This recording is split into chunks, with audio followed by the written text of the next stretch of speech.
भी है 4.1 a problem set ए का फर्स्ट क्वेश्चन हम लोग स्टार्ट करने लगे हैं। पहले क्वेश्चन रीड आउट कर लेते हैं। आप लोगों के पास बुक है तो आप लोग उससे भी रीड कर सकते हैं और यहाँ से स्क्रीन शेयर भी मैंने कर दी है। क्वेश्चन में ये है कि एक कंपनी है Florida Palms, it adjust its accounts monthly, club members pay their annual dues in advance. तो वो डिटेल बता रहे हैं कि जो भी इस क्लब के मेंबर्स हैं वो एडवांस ड्यूज पे करते हैं और एनुअल ड्यूज होते हैं वो, और पे कब करते हैं, जनवरी 4 को। The entire amount is initially credited to unearned membership dues. Obviously जब तक earn नहीं होती तब तक हम उसको credit कर देते हैं in unearned revenue. At the end of each month, the appropriate portion of this amount is credited to membership dues earned. Guests of the club normally pay green fees before allowed on the course. The amounts collected are credited to green fees revenue at the time of receipt. Certain guests who are billed for the green fees available as a source of preparing the adjusting entries.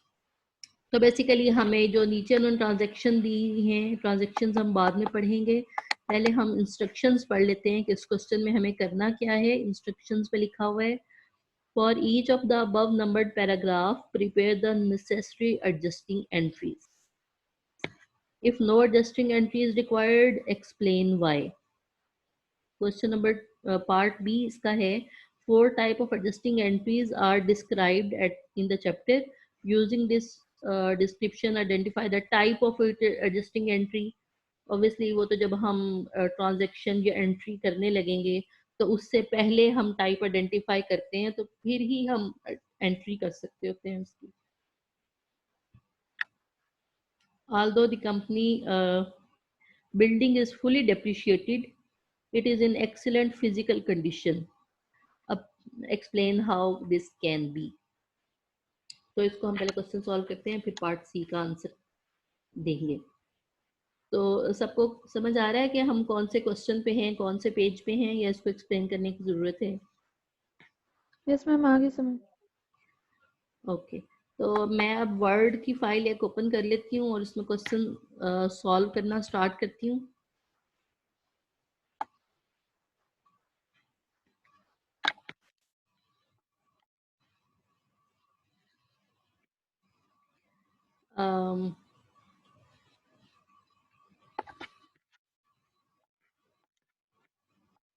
मेरे word की file open करते हैं तक आप लोग first entry पढ़ सकते हैं कि कौन सी है।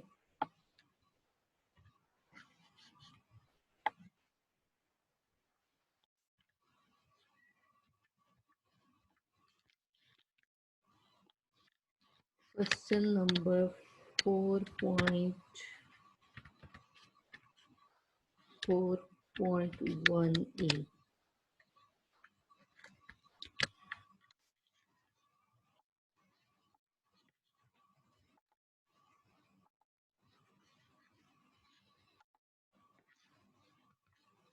ओके, सबको ये वर्ड की फाइल नजर आ रही है?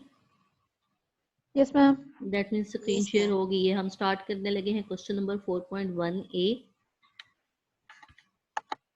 अब आप लोगों के पास बुक है, आप लोग उसकी फर्स्ट ट्रांजैक्शन रिकॉर्ड रीड कर सकते हैं। Salaries earn by the golf course employees that have not yet been recorded और पेड। तो कौन सी टाइप की एंट्री है? Accrued unpaid expense.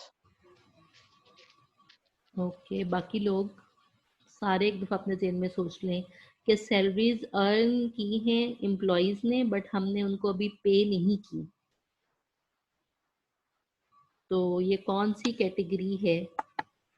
ये मेरे पास यहाँ इस शीट में ये 4 कैटेगरीज लिखी हुई हैं जी।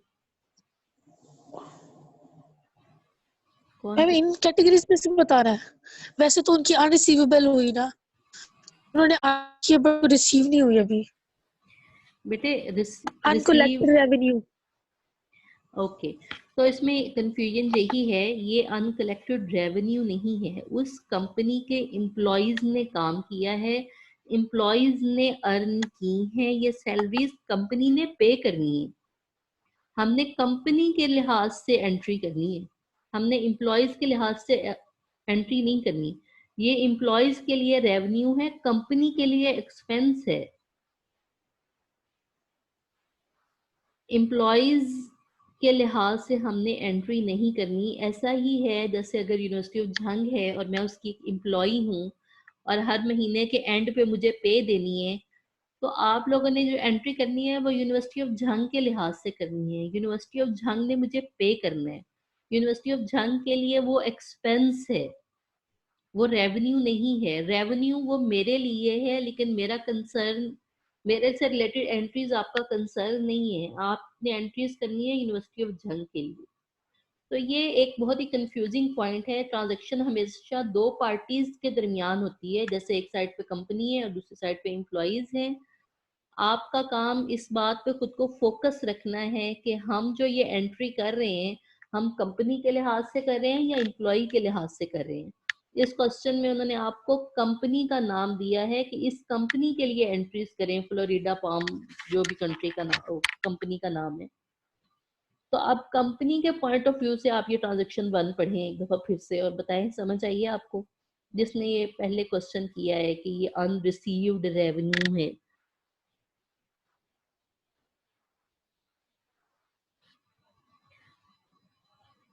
किसका पॉइंट था कि ये अनरिसीव्ड रेवेन्यू है?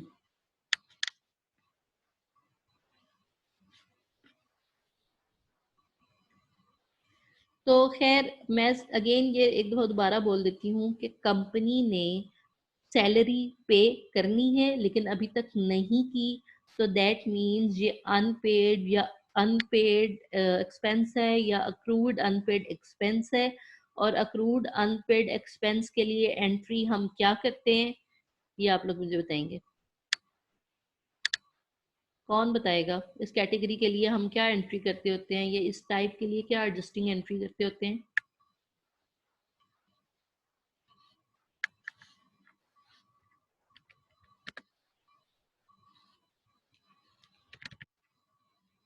This is type 3 of adjusting expense हमारे पास डेबिट होते हैं और अगर पेबल है या कैश वगैरह जो भी होगा वो हमारे पास क्रेडिट होगा जो हम पे डेबिट कर क्या रहे हैं। करते हैं?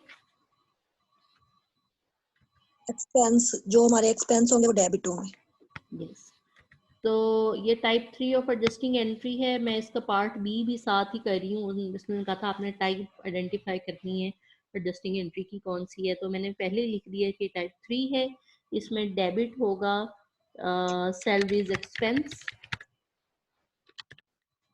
और क्रेडिट क्या होगा, वो होगा सैलरीज पेएबल। और अमाउंट क्या है?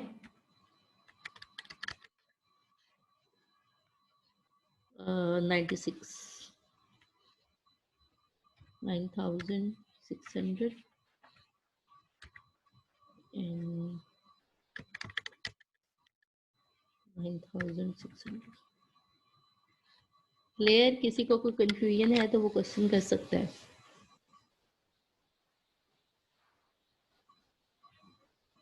किसी का कोई क्वेश्चन है?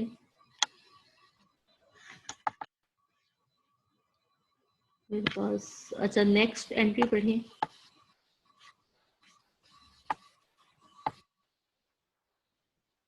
नेक्स्ट एंट्री को रीड आउट करें।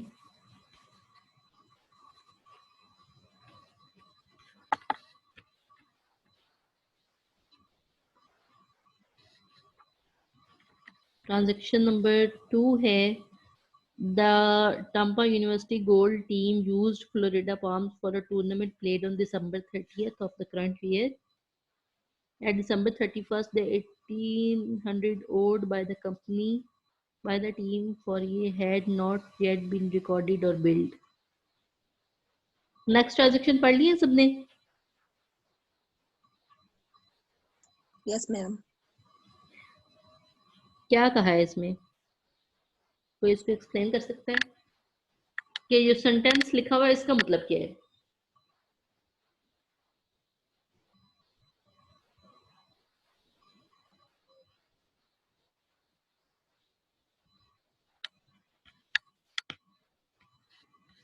इस सेंटेंस का मतलब ये है कि एक यूनिवर्सिटी की गोल्फ टीम थी, उसने एक टूर्नामेंट खेला इस कंपनी के किसी ग्राउंड में ऑन दिसंबर 30th। डेट्स बड़ी इंपॉर्टेंट होती हैं, डेट्स को गौर से पढ़ना है आपने। दिसंबर 30th गुजर चुकी है क्योंकि हम ये एडजस्टिंग एंट्रीज कर रहे हैं एट दिसंबर 31st। तो दैट मीन्स दिसंबर 30th जो है वो गुजर चुकी है। 30th दिसंबर को इस यूनिवर्सिटी की किसी गोल्फ टीम ने टूर्नामेंट खेल लिया है इनके ग्राउंड में। दैट मीन्स जो सर्विस इस कंपनी ने प्रोवाइड करनी थी, जो प्रोडक्ट देनी थी, वो डिलीवर हो चुकी है। At December 31st, the 1800 owed by the company। अब वो जो कंपनी है, टीम है जिसने पेमेंट करनी थी, उसके जिम्मे 1800 रुपए हैं, या वो टीम ओ करती है 1800 रुपीज टूवर्ड्स दिस कंपनी जिसके लिए हम ट्रांजेक्शन्स कर रहे हैं। But this fee had not yet been recorded और बिल्ड। बस लेकिन अभी तक हमारी जो कंपनी है उसने उसको कोई बिल नहीं दिया। प्रोडक्ट या सर्विस डिलीवर हो चुकी है, इसका मतलब है रेवेन्यू अर्न हो चुका है, लेकिन अभी तक बिल नहीं दिया। दैट मीन्स अभी तक पैसे हमें नहीं मिले। तो आप लोग जरा सोच के बताएं कि जब सर्विस डिलीवर हो चुकी है दैट मीन्स रेवेन्यू अर्न हो गया है लेकिन अभी तक पैसे नहीं मिले, तो ये कौन सी टाइप की कैटेगरी बनती है या एडजस्टिंग एंट्री बनती है? और क्या ये सेंटेंस समझ में आया है या नहीं आया, मैं एक बार दोबारा एक्सप्लेन करूं या ना करूं? जो लोग क्लास में हैं। अकाउंट रिसीवेबल होगा, डेबिट, क्योंकि अभी हमने लेने हैं। यस। और क्रेडिट क्या होगा? रेवेन्यू फी। यस। ये टाइप 4 कैटेगरी है, अक्रूइंग अनकलेक्टेड रेवेन्यू। तो मैं ये साथ ही लिख रही हूँ कि this is type 4 of adjusting entry.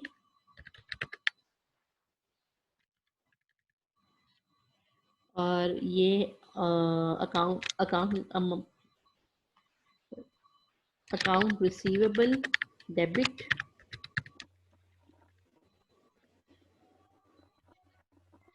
और उसकी जो अमाउंट है वो हम देख लेंगे बाद में। क्रेडिट होगा रेवेन्यू अर्न, क्योंकि ये रेवेन्यू अर्न हो चुका है लेकिन अभी तक हमें पेमेंट नहीं मिली, और उसकी अमाउंट जो थी वो थी 1800। किसी का कोई क्वेश्चन है तो वो पूछ सकता है।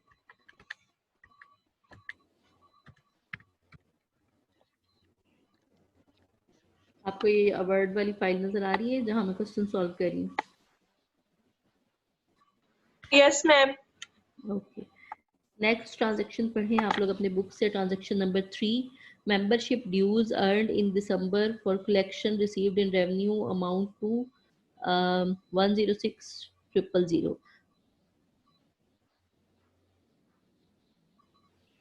तो जो दिसंबर में मेंबरशिप ड्यूज अर्न हुए हैं उनकी अमाउंट है 106,000।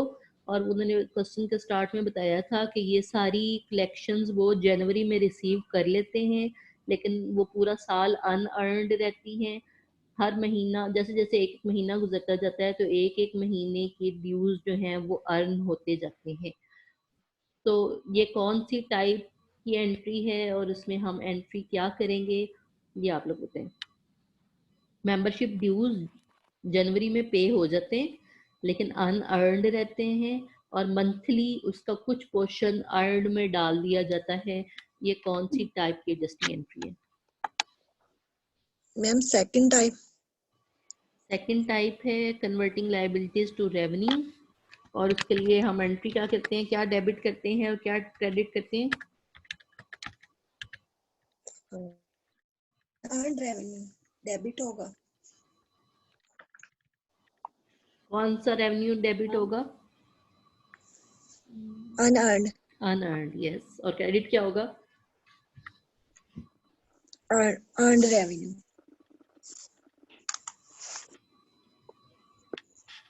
ओके, डेबिट हो जाएगा अनअर्न्ड मेंबरशिप ड्यूज वाला। अनअर्न्ड रेवेन्यू डेबिट हो जाएगा और क्रेडिट होगा रेवेन्यू earned। अब हमें कैश तो हमने Earned पहले होगा ले लिया था, credit बस अर्न वो अब हुआ है और उसकी अमाउंट 106,000 यही है। हाँ जी, और रेवेन्यू अर्न जो है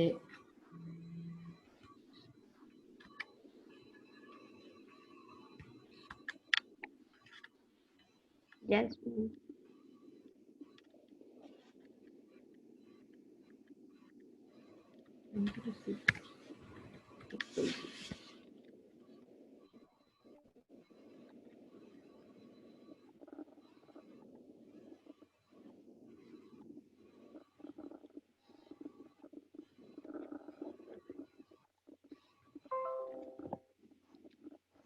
जिसको जहाँ समझ में आए वो मेरे से पूछ सकते हैं। उसके बाद नेक्स्ट जो कैटेगरी है वो है नेक्स्ट ट्रांजैक्शन है depreciation of the country golf club cards is based on the estimated life of 15 years. The cards had originally been purchased for 180. The straight line method is used. So, depreciation of golf club cards. Calculate करें पहले तो कि इसकी monthly depreciation क्या होगी, सारे लोग खुद कैलकुलेट करें। ट्रांजैक्शन नंबर 4, उसमें डेप्रिसिएशन कैलकुलेट करनी है ऑफ क्लब्स गोल्फ कार्ड। जो कार्ड्स वो यूज़ करती है उसकी डेप्रिसिएशन जिसकी एस्टिमेटेड लाइफ है 15 इयर्स और उसकी जो कॉस्ट थी जिस पर परचेज की हुई थी वो 180,000 थी।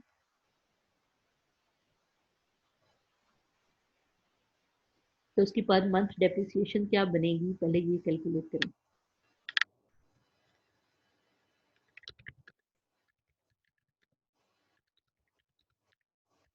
मैम 1000। बाकी लोग, क्या बाकी लोगों को आवाज़ आ रही है या वो मौजूद हैं या नहीं है? कैसे 1000 बने? मैम पहले उसकी पे डिवाइड करके फिर उसकी मंथली 12 पे डिवाइड कर दो। मल्टीप्लाई किया 15 से डिवाइड किया तो क्या आंसर आया? वो है हमारे पास 12,000। 12,000 इसको हम डिवाइड कर देंगे फर्दर 12 से तो ये मंथली आ जाएगी 1000। This is monthly depreciation. अब इसके लिए एंट्री क्या होगी?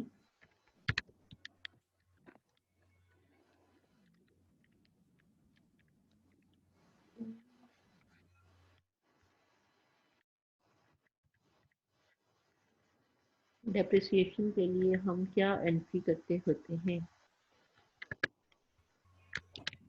डेप्रिसिएशन एक्सपेंस डेबिट और क्रेडिट क्या होगा? और accumulated depreciation yes, depreciation expense debit और उसकी अमाउंट है 1000 और accumulated depreciation credit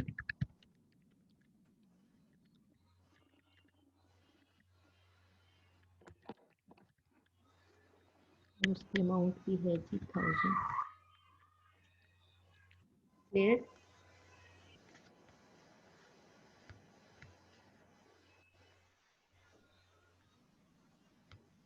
next transaction read out करें। Transaction number 5, 12 month bank loan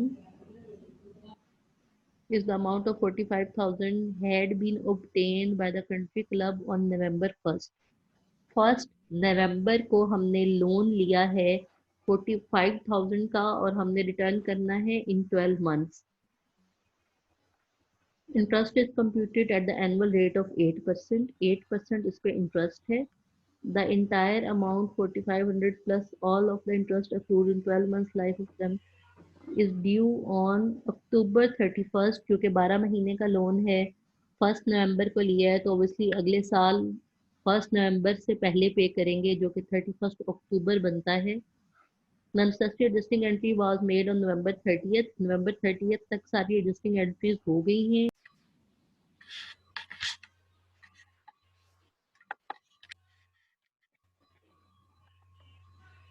मेरी आवाज आ रही है सारों को? मेरा ख्याल है डिस्कनेक्ट हो गया था। Yes ma'am.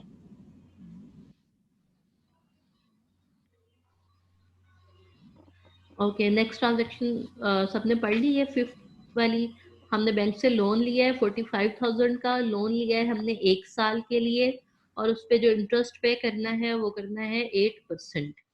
तो मंथली इंटरेस्ट की अमाउंट क्या बनेगी वो करें कैलकुलेट।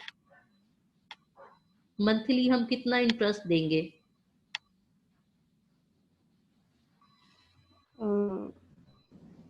कैसे कैलकुलेट करते हैं? मैम वो जो इंटरेस्ट होगा उसके साथ उसको मल्टीप्लाई करेंगे करके मुझे वैल्यू बताएं, और और जो आएगा ओके मैम आंसर उसको क्या करेंगे? उसको 12 साथ मल्टीप्लाई 1/12 के साथ मल्टीप्लाई। करें। 300 आंसर आएगा। 300 ओके, तो इसके लिए हम एंट्री क्या करेंगे? ये कौन सी टाइप की है? इंटरेस्ट एक्सपेंस और यस, इंटरेस्ट एक्सपेंस डेबिट हो जाएगा। इंटरेस्ट पे इंटरेस्ट एक्सपेंस डेबिट होगा बाय 300, और क्रेडिट क्या होगा? वो होगा interest payable, sorry,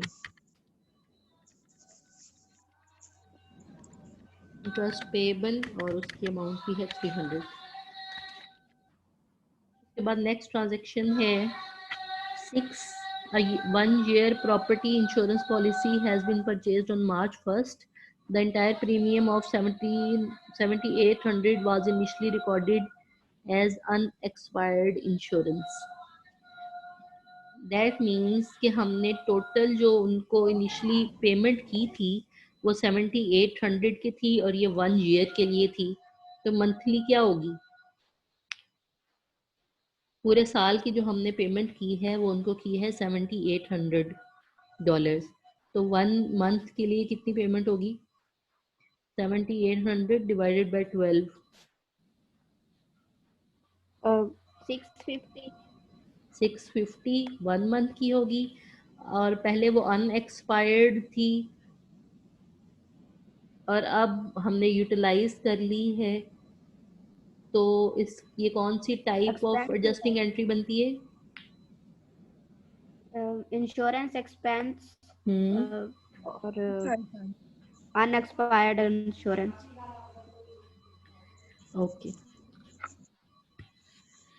that means आपको एडजस्टिंग एंट्रीज कुछ कुछ आ गई हैं।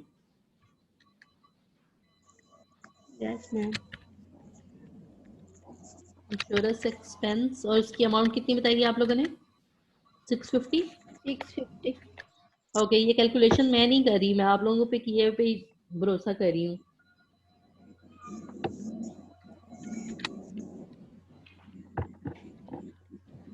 एक्सपायर्ड इंश्योरेंस अमाउंट भी है 650। नेक्स्ट ट्रांजेक्शन मैम नंबर हमने 7। किया कैलकुलेटर पे। Okay, transaction number 7. In December, Florida Palm Country Club entered into an agreement to host the annual tournament.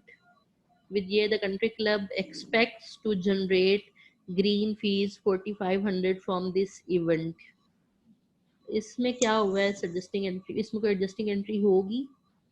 अगर नहीं होगी तो क्यों नहीं होगी, और अगर होगी तो कौन सी टाइप की होगी? Transaction number 7। मैम एक ऐसा हमने पहले क्वेश्चन किया था उसमें ऐसा ट्रांजैक्शन तो आपने बताया एंट्री नहीं होगी, हाँ, तो क्यों नहीं होगी? क्योंकि अभी वो कह रहे हैं कि एग्रीमेंट हुआ है, अभी उन्होंने कोई काम भी नहीं किया और ना कोई उन्हें बिल रिसीव हुआ है। यस, मतलब अभी अभी एग्रीमेंट हुआ है, कोई काम तो उन्होंने किया ही नहीं। अभी एग्रीमेंट रिसीव हुआ है, ना कोई प्रोडक्ट और सर्विस इन्होंने दिए, और ना ही उसके लिए कोई एडवांस पेमेंट लिए। लिहाजा 7 क्वेश्चन एंड 7 ट्रांजेक्शन में there will be no adjusting entry.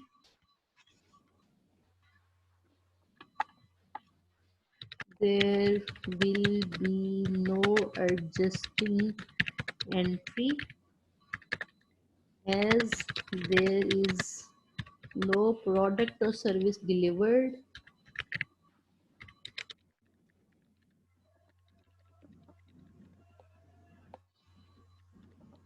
and no advance payment is received.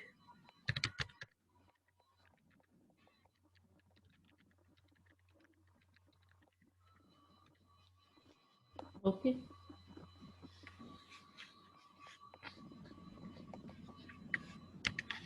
Next, last transaction है इस क्वेश्चन की. Transaction number 8, unrecorded income tax expense accrued in December amounted to 19,000. This amount will not be paid until January 15. क्या होगी adjusting entry? Income tax expense. वो debit होगा और income tax payable credit. Yes. Income tax expense debit और amount क्या है? Amount is 19,000. 19,000 और income tax payable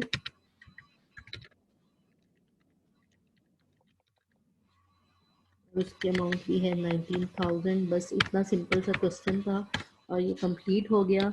इसका पार्ट बी जो है वो ये है कि आपने आइडेंटिफाई करना है कि कौन कौन सी टाइप की या कौन कौन सी कैटेगरी की एडजस्टिंग एंट्रीज थी. तो वो स्टार्ट में तो कुछ मैंने साथ ही लिख दी हुई हैं. या इनकम टैक्स वाली है तो ये भी अक्रूड एक्सपेंस है. ये अक्रूड एक्सपेंस की कैटेगरी की है. ये फर्स्ट टाइप 1 कैटेगरी है. तो ये मेरे ख्याल है आप खुद आइडेंटिफाई कर सकते हैं. इंटरेस्ट एक्सपेंस और इंटरेस्ट पेएबल ये अक्रूड एक्सपेंस वाली है. ये भी टाइप 1 है.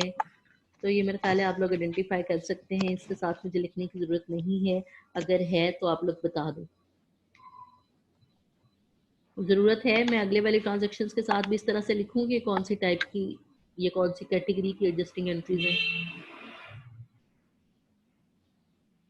जैसे मैंने फर्स्ट 3 ट्रांजेक्शन्स के साथ लिख दिया था. लिख देती हूँ. मेरे ख्याल है कोई रिस्पॉन्स नहीं आ रहा. डेप्रिसिएशन वाली कौन सी कैटेगरी है? कैटेगरी 1 टाइप 1 की एडजस्टिंग एंट्री में आती है डेप्रिसिएशन.